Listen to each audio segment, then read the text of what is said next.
Well, I want to start by saying thank you for tuning in to another episode of the Dream Lifestyle Podcast, where our mission is simple. Everything that we do is so that way you can become the leader that your dream requires. And if it's one thing that's true, is that we need to be able to have hard conversations, which is why I had the opportunity to talk to Marla Jackson, who's an entrepreneur, she's a coach, and she specifies she is trained in helping builders like you and me have hard conversations. And listen, she comes from a corporate HR background and she has real stories and she has this amazing framework that's going to help us as we're building our dreams when we become, in her terms, emotionally hijacked. And so I'm going to invite you to lean into this conversation and I pray that you enjoy.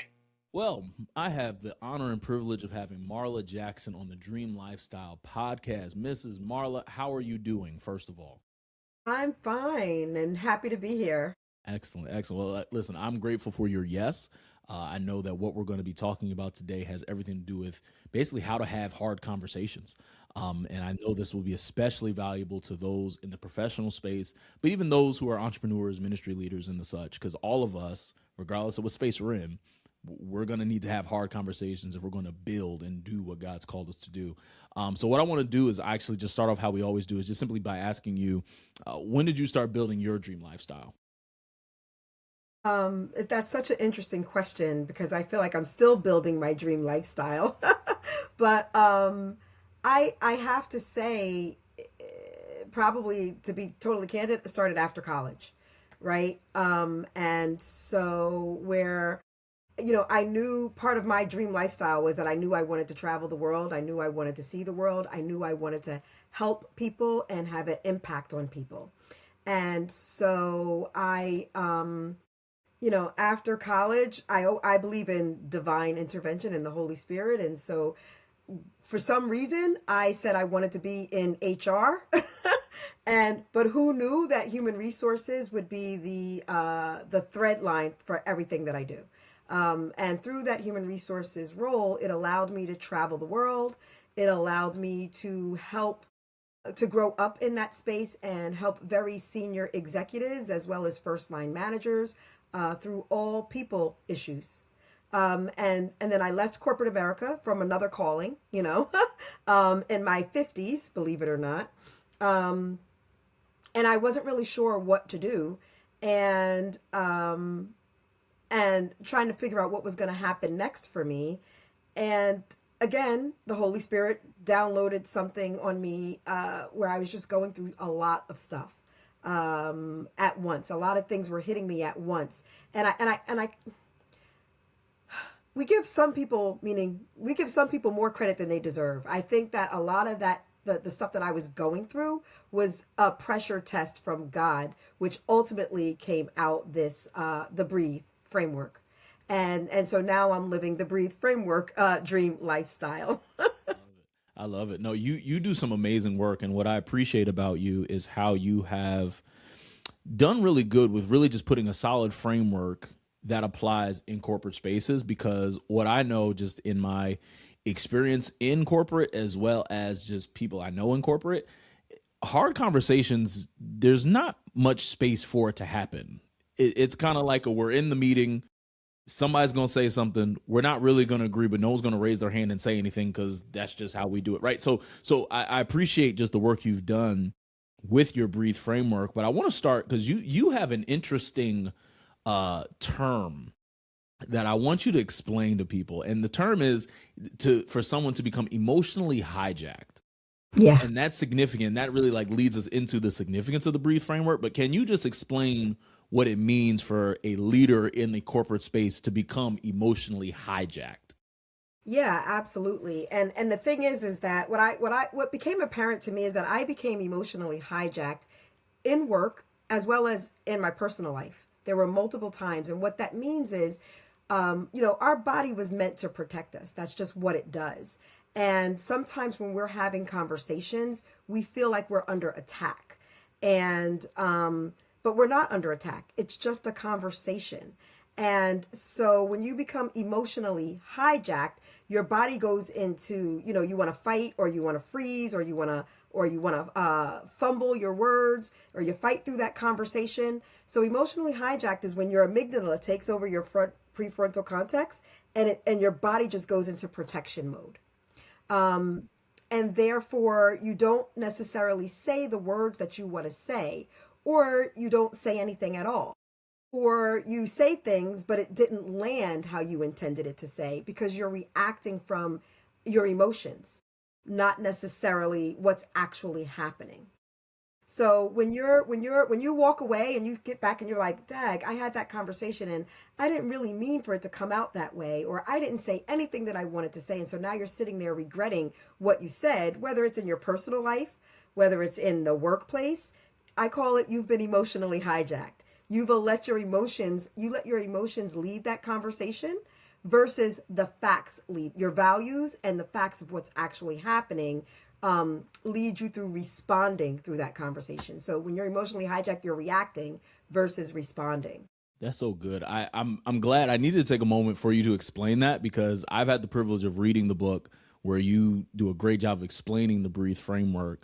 But that was actually something that really stood out to me, was that emotionally hijacked term, because it's like one of those feelings and emotions when you are in conversation that you experience, but you don't like immediately have language for, oh, I'm being emotionally hijacked. You're just like, I feel Yeah. this, or it's like, or to your point, I'll be in the conversation that is hard where I know what I need to say, and then the conversation just happens and it's just like this emotional avalanche of just stuff. And then you leave the conversation and you're like, did I even say what I meant to? Like I don't even know.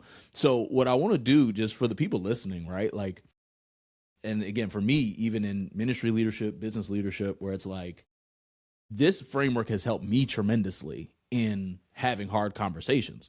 Because I mean that's like leadership. It's a lot of hard Mhm. conversations. So what I want to do is really just kind of give you space to just kind of talk us through like the brief framework, so that way someone out there who's experiencing, being emotionally hijacked, where they can get some value out of here learning this framework.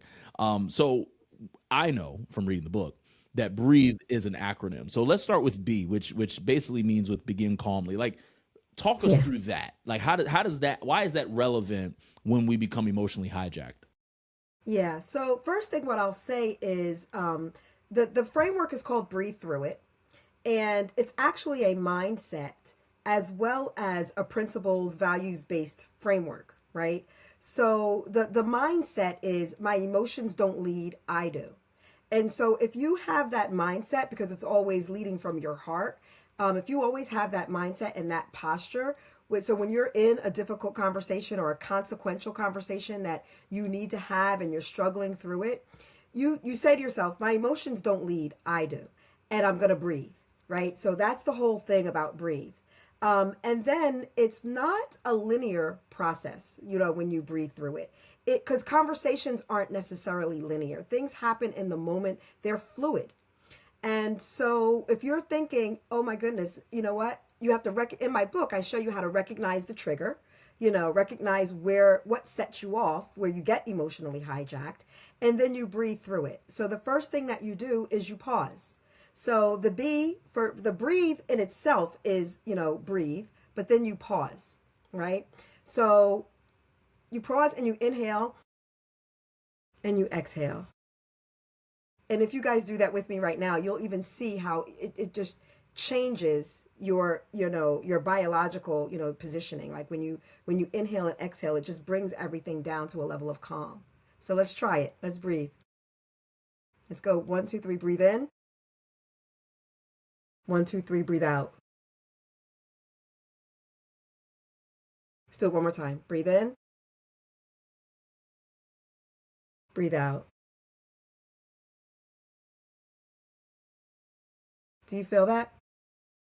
It just changes everything about your body. And when you're in a conversation and it's starting to go left, or you're blindsided by something, someone says something and it takes you off guard, normally our initial reaction is just to fire right back. Once you learn how to breathe, you pause. And then that's that trigger. So the B is for, breathe and pause I like that. I like before that you react. because it is very almost counterintuitive to how we're naturally wired. To your point, when that sudden conversation happens, you're in the moment where there's debate, whatever. Our first thought is, no, I got to respond quick. But you're saying with the B of the framework, it's, hey, just pause for a second, breathe, like be present in the moment first before you say anything, before you try to figure out what's going on. Like, center yourself almost. That's kind of how I'm understanding that part of it. Yes. I love that. Yeah. And then Yeah. we move on from B to R, where we're talking Yeah. about reflect and recognize. Talk about that. So then so the R is for reflect and recognize what's happening, right? So what is it about this conversation?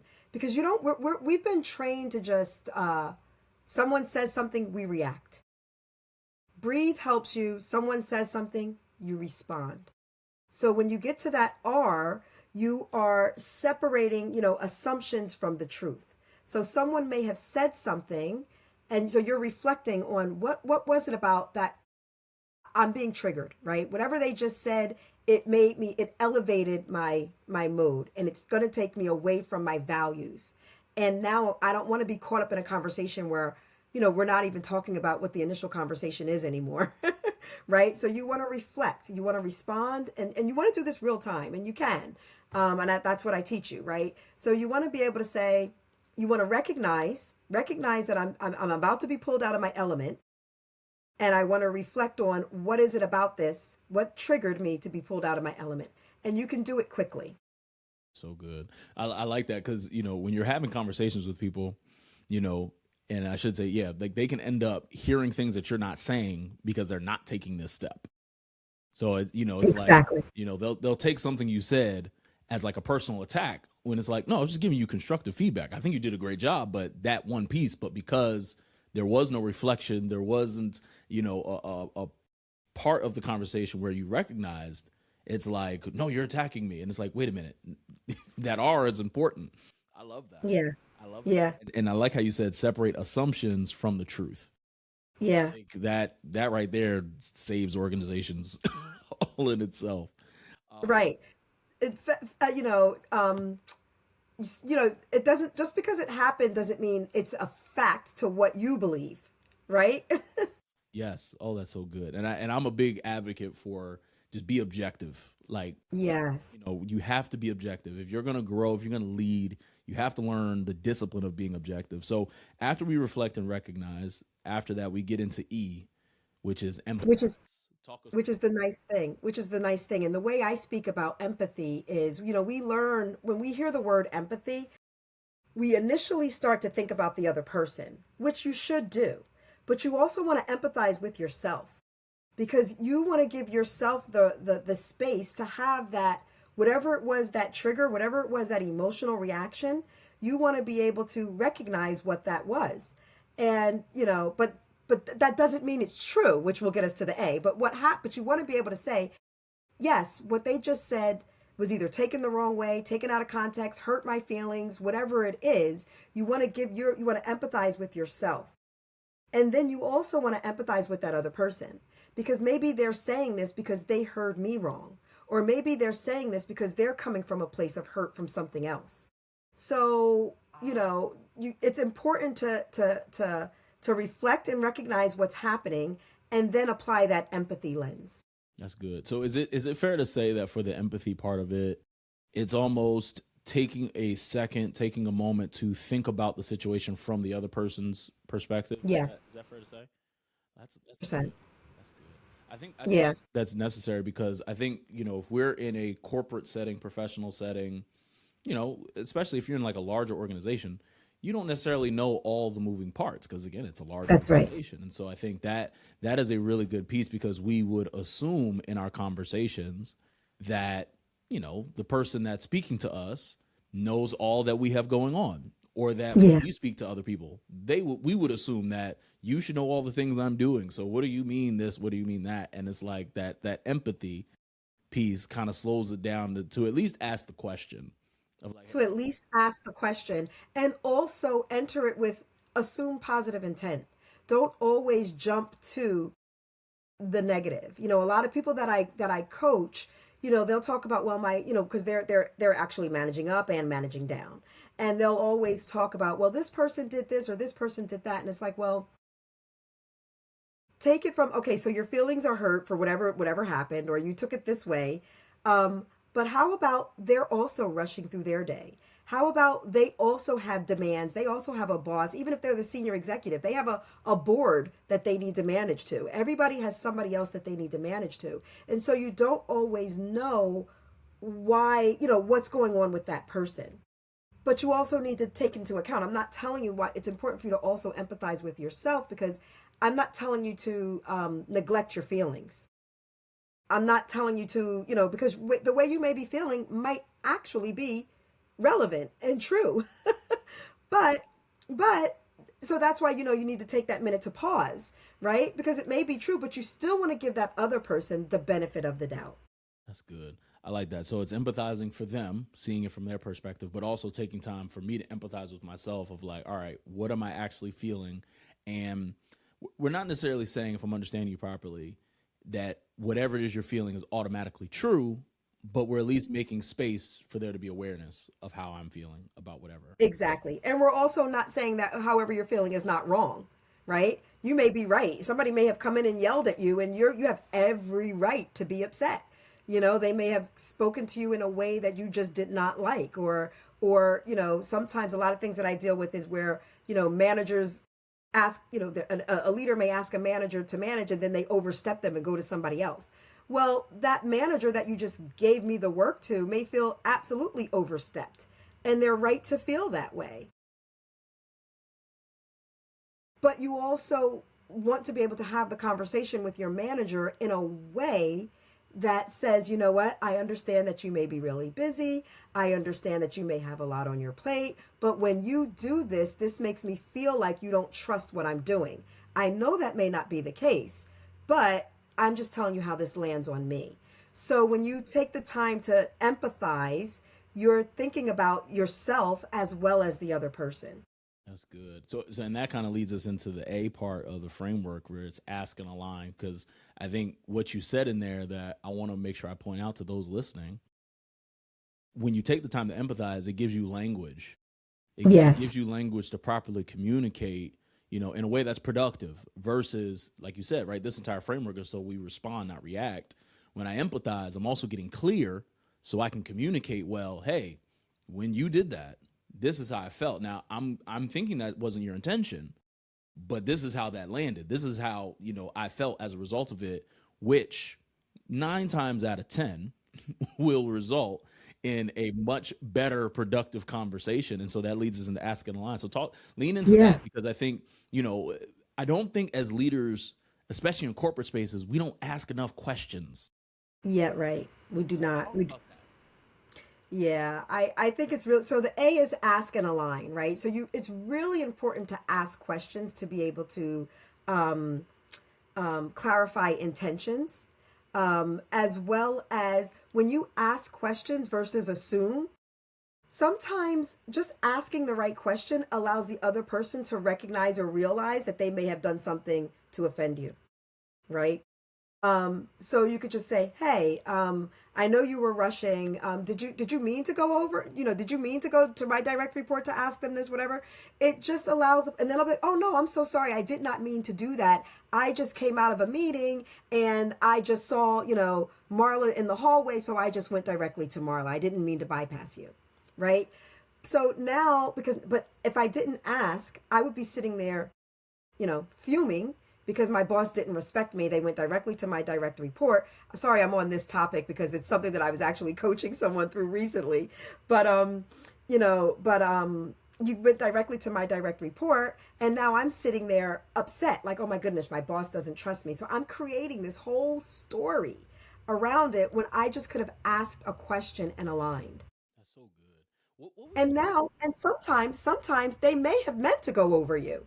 And that's okay too, because now that's feedback, that's data. And that's the whole thing about Breathe also. It's, pushback and feedback it's information. It's information that you can do something with. And so if you don't ask, then you don't know. And now you're sitting there creating your own story and you're reacting to your own story. Your body now is protecting you from itself of the story that you created. So what would you say? Because as you were explaining that, I was thinking about whether it's mid-level manager, whether it's the, team lead at church, whatever, where they might be afraid to ask the question. Yeah. Because, they don't want to come across as disrespectful. What would you say to that person? What would you say to that leader who's like, okay, Marla, I hear what you're saying, ask in a line. That sounds good. But how do I ask the question in a way where it's going to be received well? Like, what would you say to that person? So, I mean, that's where the empathize comes in, right? Because you can say what's on your mind. You can be honest, but be kind. And that's the whole thing about moving away from your emotions, because a lot of people are hesitant to ask to manage up or to ask the questions managing up because they're still in their emotions, right? So if you're still in your emotions and you ask that question from that emotional state, then yeah, I understand why you might be afraid to. But if you're asking those questions because you're really trying to seek clarity, right? You're really trying to understand, what boss doesn't want to help you if you're trying to seek clarity? You're not coming accusing them. You're just trying to understand what's going on so that way you can do your job better and make them look good and help the company. So that's why it's important to pause and breathe, because you have to recognize your emotions. You got to get them out of the way, and then you have to assume positive intent and empathize. That's good. That made me think of I read a really great book by this FBI investigator, and he spoke to at least one of the tools that he spoke to was kind of like just naming the obstacle. Yeah. So for me, in my role as a pastor, when I'm asking things of somebody, I'll identify the obstacle by saying something like, listen, I know I'm the pastor. You're going to want to have a certain tailored answer. Like, got that. But what do you really think about this? Right. Yeah. As a way to Right. point, really like, hey, let's get aligned on this. Like, I know, I may fill this role or whatever, but like, let me just speak directly to it. And even in my leadership, I'm learning how to ask questions that gives the person permission almost to like hurt my feelings, if that makes sense. Because at least in the role that I fill, where I have people reporting to me and things of that nature, I want them to know, hey, I want the information that you have. And I don't want you to censor. I don't want you to filter like what you actually think, because what you actually think is going to move this mission forward. And so I've begun to ask questions, things like, what do you want to say that you feel like you can't? Yeah. And just leave it there for a couple of seconds. Just leave it there. And just leave it there. Right. But the thing is, yeah, 100%. But the thing is like, because you want to know the information, right? But also when you strip the emotion out of the way, I should be able to tell you anything. I should be able to ask you anything, because I'm not asking from a space of being hurt. I'm separating, my emotions from the fact is that, whatever it is, the fact is that, I'll stick with the conversation of, maybe you always skip over your manager and you go directly to their employees, and it frustrates them to no end. But now they're sitting all in their emotions, and they want to be able to tell you that, you know what, Trev, I really wish you wouldn't go to my employees directly because you're overstepping me. And now it's confusing them because they don't know who the manager is, right? They don't know who's actually the leader, and it's undermining me. Well, you want to know that information because you don't mean to undermine me, especially if you value me. And guess what? If you are undermining me because I'm doing something, then that information is helpful for me to know so I can stop doing it. But if I'm coming to you with all of my emotions in my head and I'm coming to you, with all this story that I'm telling myself, then it may not come out the way that I intended it to come out. I may start fumbling over my words, which is some of I call them the 7 F's of the emotional hijack, which is where you freeze and, you don't say what you want to say. You fight, meaning you get into an argument, or you fumble over your words, meaning you say a whole lot of nothing. You fret, you worry yourself through that whole conversation, or you fix it, meaning you overcompensate and you over accommodate, so you fall into one of those F's, and I'm sure there's more. But the emotional hijack triggers one of those F's. And you don't, the whole thing is to break through that. You want to, and I call it all under the fear. That's all under the disguise of fear, and not fear as, like you're scared of something, but really you kind of are scared of something, right? You're scared of the discomfort. You're scared of your feelings being hurt. You're scared of the feedback, but we cannot be afraid of feedback. Feedback, again, is information. And the other thing about this model, and I know we still got to get through the letters, but we've come to a culture where, where we think that saying what's on our mind is keeping it real. And we're mistaking courage with cruelness, and, and clarity with cruelness. We can say what we want to say respectfully, and in a way where we're leaning into that empathy. And asking the right questions, like sometimes people may not even notice that they're doing it. You could say, you know what, I noticed you went directly to, Marla for this assignment instead of coming to me. Did you, was it something that I didn't do? Was I not there? But, it's just about asking the right questions. And I also love what you said about leaders creating the space. I actually wrote an article on that where just recently, where it's talking about a lot of managers are saying, or a lot of leaders are saying, well, my manager isn't leading. And I'm saying, and the real question could be, are you creating the space for your manager to lead? That's it. That's it right there. They're leading it, but you're also leading with them. So therefore they're not leading. Right. You're Yes, I literally was just in a situation where I kind of had to check myself concerning that, where I was in this position where I was like personally frustrated of like, man, like I need them to step up. Why aren't they doing more?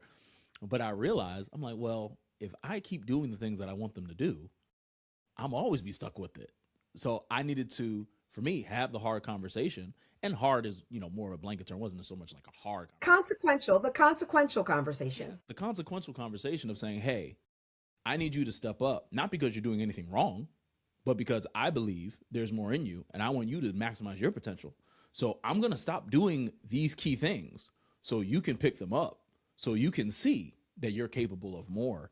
And I've been the beneficiary of, hey, now you're leading. Now I'm no longer having to be, stressed out every Friday night. Are we ready for Sunday or this initiative, all that, just because, me just in my leadership, leading down, at least in this example, yeah, I was willing to let something go, but all of that was birthed from a really good conversation where all of us in the conversation really breathed through it. So I want to make sure we get to the rest of these. So yeah, T is tune in, talk, take action. Lean into that.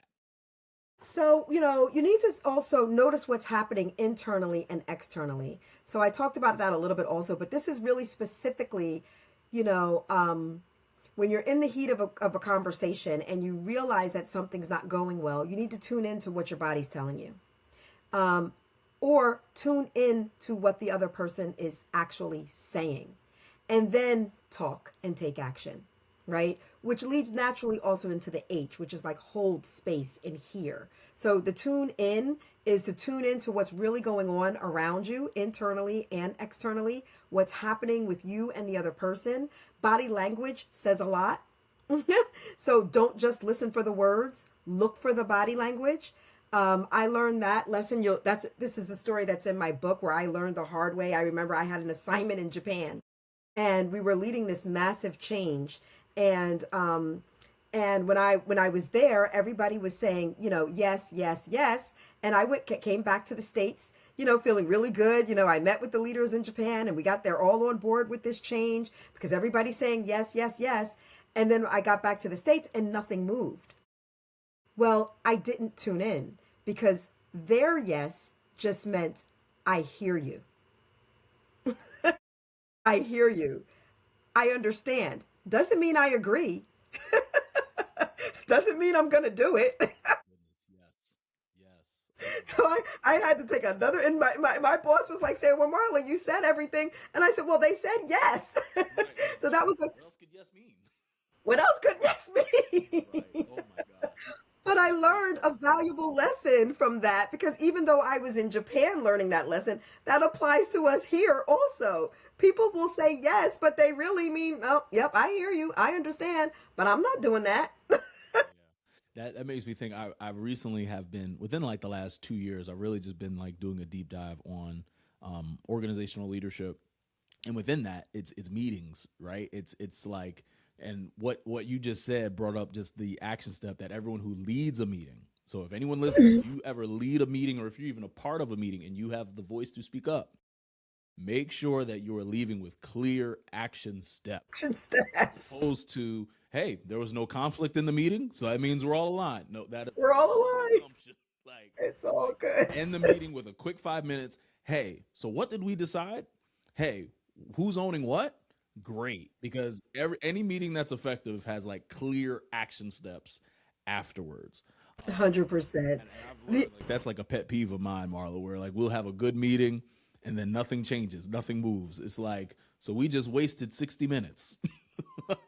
60 minutes, 60 whole minutes. And for me, a whole trip to Tokyo. Oh my God, I couldn't even imagine. And so, Oh my but goodness. everything we're talking about, right, where time is not wasted, time is That's right. properly utilized when we do this T step where it's, hey, That's I'm right. talking, so we can take action and we're tuning in, so that way, like, You're we're making tuning in. sure there's alignment within that, and then you transition a little bit into holding space. Talk through Yeah. that a little bit more. Is that more so just like effective listening? Like when you It's say hold effective space. listening. Yeah, it's effective listening, but it's also holding space for, it goes a couple of ways. It's holding space for effectively hearing, but also hold space for your emotions and the other person. Because remember, we're talking about hard conversations. We're talking about consequential conversations. And so if somebody is, trying to express themselves and, and they're frustrated or they're becoming emotional, hold space for that. If you're becoming emotional, hold space for that. And and in the training, I show you how to do all of that. But yeah, it's about holding space for that. But I also want to go back to, you said something before about when you were delegating Yep. and then you wanted to be able to delegate. Well, I call that rescuing or reinforcing. So when you give somebody something to do, because what I also find is like you may give somebody something to do and it's in their job responsibilities, but then you end up doing it for whatever reason. It's maybe either quicker for you to do, you don't want to, they keep messing up when you do that, you don't want to rework. Are you rescuing them by doing it yourself, or are you reinforcing the expectations? Mm, that's so good. I like that. I like that a lot. Because I know for me, being a high performer, a lot of it is rescuing. A lot of it Yeah. is, listen, it's going to take you 3 days. It's going to take me 30 minutes. I Yep. feel like I'm rescuing you by me just doing it, but then I end up having 80 things on my plate. And then it's Exactly. like, Well, they go home and then and now you're overwhelmed. yes. Oh my God. Right. No, that's And that's then good. also guess what? They're also feeling undervalued because sometimes when you're thinking you're doing a good thing by, not by rescuing them, sometimes that's also discouraging to the employee. Yeah. Yeah. That's true. Because they don't feel as engaged. They feel like, well, what do you need me for? What do you need me All for? those emotions. That's really good. I like that. And then the E, just to round out the framework. So the E to round out is what you were talking about earlier, in terms of, one, you want to always make sure you recap the conversation. And no matter how difficult that conversation is, you always want to end respectfully. You always want to leave the door open. And when I talk about breathe, I talk about it from the place of Proverbs 15:23, where everybody enjoys a fitting reply and response. So, it's kind of like use your words with care and use your words wisely. And you always want to leave the door open. So that way you're building a bridge. You're not putting up a wall. So you want to make sure that you're recapping what you guys discussed, even if it was a tense conversation. You want to make sure you have clear action steps, even if you weren't happy with the results of the conversation. Right. You Right. always want to end it when you're breathing through it. You always are ending respectfully. That's powerful. That's powerful. One of the things that, as we were going through it, as I was thinking through, for all the listeners, to me, this all speaks to the importance that whether you're a manager, entrepreneur, whatever, that you are proficient in the skill of coaching. Not saying Yeah. you need to be a coach yourself. Not saying that at all.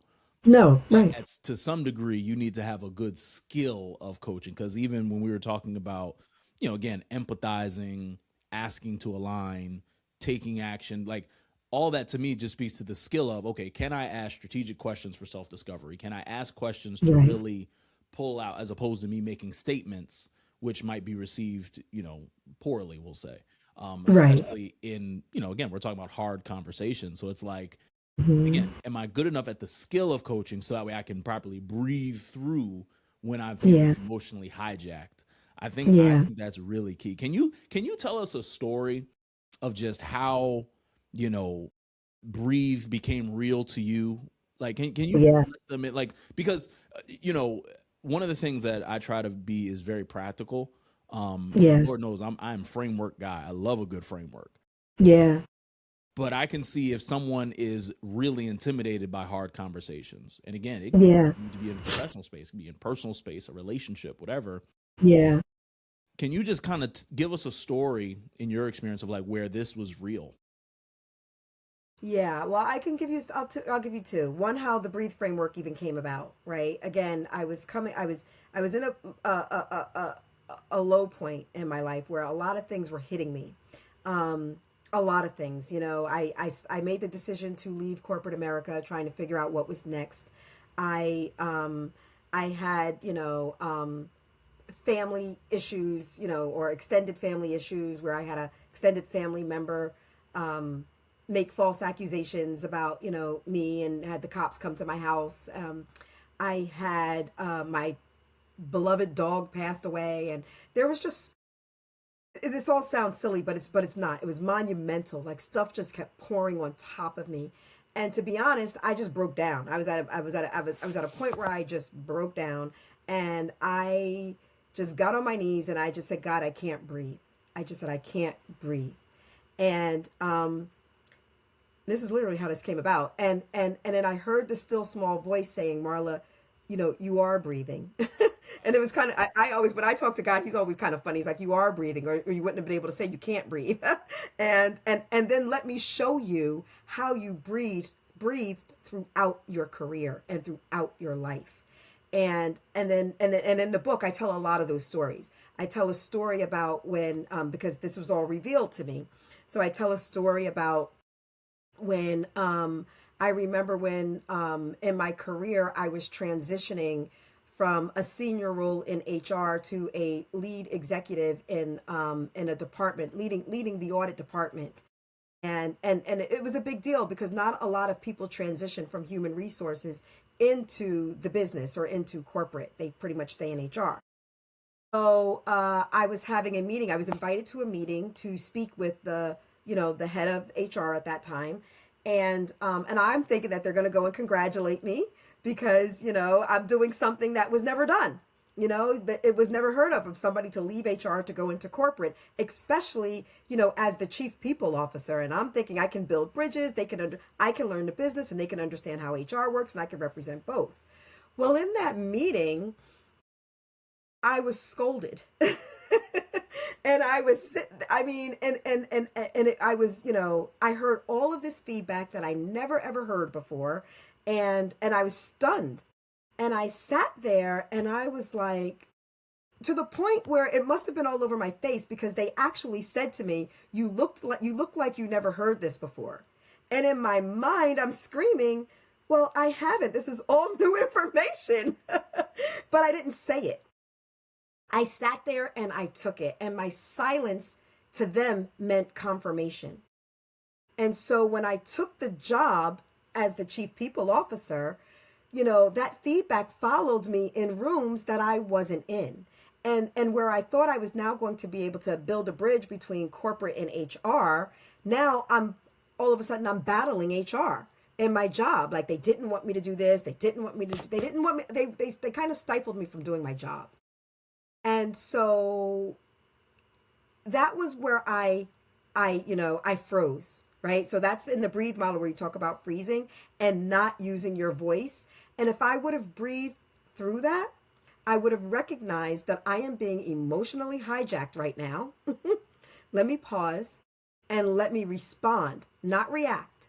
Let me respond and say, thank you for this feedback. This is the first time I am hearing it, but I will apply it in my role going forward. But I didn't say anything.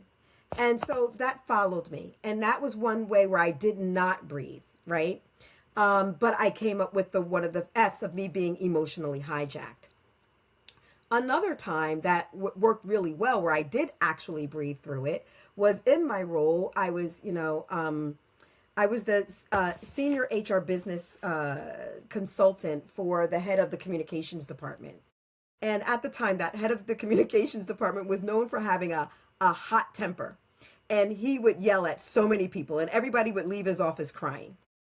Well, and meanwhile, I'm his HR person, so I'm coaching him through all of this stuff. But then one time now, I'm the recipient of it, right? And and everybody was scared of this man. But I looked at him and I said, you know what? I see you need a moment. I'm going to give you that. I'm going to leave and I'm going to schedule, I named his assistant, and I'm going to schedule more time on your calendar with your assistant, after you cool off. And I got up and I left. I breathed through it, right? I allowed him to have his moment, but I wasn't going to sit there and allow him to belittle me, right? And so that's an example of when and when you read the book, there's plenty of examples. I even talk about personal. And honestly, breathing through it is a choice. There are times, to be honest, I'm just going to be very candid, when I choose not to breathe through it. I kind of want to be petty, but the thing. That is funny. That's real though. That's real. I'm being real. I'm keeping it real. But the thing is once you know how to do something, now you have a choice. So, it's kind of like once you see it, you can't unsee it. And so there's sometimes when I know, you know what? I don't feel like breathing through this. I'm going to meet you right at your level, because I'm human. There's times when, but there are times when, and I try to do it more often than not, especially when it's beneficial for me, when I say, you know what? I need to breathe through this. Because again, once you see it, you know it. And, a lot of trainings teach you what to say and how to say it. But they don't teach you what to say in the moment when you're emotionally hijacked and you can't access your words and you can't access the techniques that you learn. So that's why I say breathe is a mindset. Because if you remember that breathe acronym, all you got to do is remember to pause. We just did that at the beginning of this episode. Pause and breathe. And then it meets you where you are. It's a linear thing. Sometimes it may require you, after you pause and breathe, to ask a question. Sometimes it might require you to just sit there and hold space. You don't have to go through the whole acronym at one time. Conversations aren't linear, they're fluid. And so you pick up those breathe principles wherever you are in that conversation. Oh, that's so good. I'm glad. Thank you for sharing both those stories, because I was writing down when you were saying the first story that one conversation can make or break an organization. Like to your point where you went into the role thinking, man, I'm going to be the bridge, HR business, I'll be the bridge. But because you didn't breathe, now there's walls where there could have been bridges. Now there could have been progress where now we're fighting internally instead of actually doing the mission. Exactly. So I want to point that out because, for those of us who are in some level of leadership, some level of management, wherever, your one conversation can make or break your position. It can make or break, whether you hit your quota for the month. It can make or break, the culture, of your organization. And I think all of us, especially as leaders, I mean, if you're listening to this, you want to get better, you want to grow, you want to become. We got to get this breathe framework so that way, if there is no progress, it's not because we allow ourselves to stay in the 7 F's that you described. The emotional hijack. And I call that the default loop, right? There's a default loop where, you have the trigger and the hijack, and you have reaction and you have regret. And then there's the breathe loop, right? Where you recognize what's happening, you respond, and you have clarity. So you want to make sure that you break through that default loop. And that default loop is what you naturally, your natural response. Like before you learned how to breathe, that's your default loop. I love it. Well, Marla, I want to round this out kind of as we reach the end of this and just ask Yeah. you, what does it cost to be you? And I ask this question simply because one of the things I know about leading, one of the things I know about dreaming, particularly when you are stepping out in faith, when you're creating something Yeah. new, you're really, walking, calling, and all the things, is that people see the success. They see your Yeah. book, they see your program, they see, all the amazing things that you're doing, but not as much is highlighted of the sacrifices, the stories Yeah. that led to the creation of Breathe and things of that nature. What would you say is the cost to be you? You know, that's such an interesting question because I never really thought about the cost of being me. But because I'm just busy being me, and it's definitely not a 9 to 5, as you know. You're always, as an entrepreneur, you're always on. My brain is always thinking. I'm always working. I'm always thinking of new ideas. I am blessed to have a family that's very supportive of me and my endeavors and everything that I do. But along the way, I've lost, I've had to lose people that just couldn't come with me along this journey. Not because I didn't want them to, but because they opted out. And, I'll just say they opted out. So you have to be true to yourself. Um, but I also had to figure out what that meant for me, which is another thing we talk about in the breathe, not to bring it back, but I teach this I have this 90-day leadership intensive course, and it's called Breathe Leading Consequential Conversations. And in that course, I ask you, one of the first things that I ask you is, what are your values? And what's your leadership manifesto? So what do you want to be known for? Because before you can breathe through it, you got to know what you're returning home to. You know, like I said to you before, jokingly, but seriously, sometimes people like to be petty. You know, but so if that's who you are, you will never learn how to breathe through it, right? But if you're somebody who truly wants to help other people and make a difference in the world um and be understood, your emotions don't have to run the show. You can run the show by returning back to your values. And so the cost of being me, back to that, it's it's just a lot of work. I never really thought about it, but it's hard. It's not easy. It's not easy, and it's a lot of dedication, as you know. It's a lot of dedication and it's a lot of hard work. Well, listen, thank you for paying that price. Thank you for doing the work. This has been excellent. This Breathe framework, again, like I said, it's helped me, and I know it's going to help those that are listening. So can you just let people know how can they connect with you? Obviously, we've referenced the book a couple of times. Where can they get the book? How can they find you? How can they work with you? Just go ahead. All right. So the book is coming out soon. I believe the first week of June. You'll be able to find it on, Amazon platforms. You'll be able to find it on all platforms. It will actually be a hard copy as well as audiobook and an ebook. And to find out if you want to be on the list, go to Beyond, BEYANDHRS.com. So it's beyondhrs.com. It stands for HR Solutions. You could also find me on LinkedIn, Marla Jackson. And you can find me on social media as underscore Marla Jackson. I love it. I love it. Well, I will make sure that all that is linked in the show notes underneath. So if you want to connect with Marla, if you want to get the book, if you want to work with her, like I said, she referenced earlier that 90-day leadership intensive. Again, all that information will be in the description link down there. But if you're watching this, that means that you want to grow. That means you want to become a better leader.